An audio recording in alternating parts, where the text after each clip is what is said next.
to the Startup Funding Espresso. I'm Hall T. Martin, where we talk about how to raise funding and invest in startups and the time it takes to drink an espresso.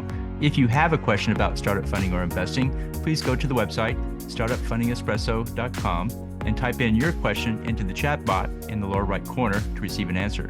I hope you enjoy this episode. Hello, this is Hall T. Martin with the Startup Funding Espresso, your daily shot of startup funding and investing. Investors vary in quality to the startup. There are some investors who bring gravitas to the deal that attracts other investors.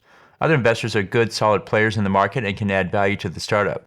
Then there are the average Joe investors who are nice guys and easy to talk to. And finally, there are the wannabe investors who hang around the edges looking to see what other investors do. In raising funding, practice your pitch with family and friends first. Don't practice on investors from whom you actually want to raise funding. Once ready, start with the top-tier investors. If one of them says no, it won't seem out of place as they say no a lot.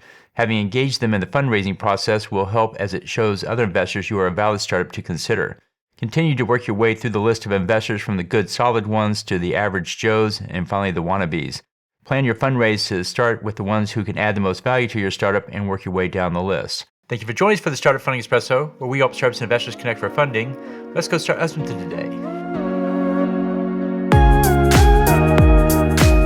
Hall T. Martin is the director of Investor Connect, which is a 501c3 nonprofit dedicated to the education of investors for early stage funding.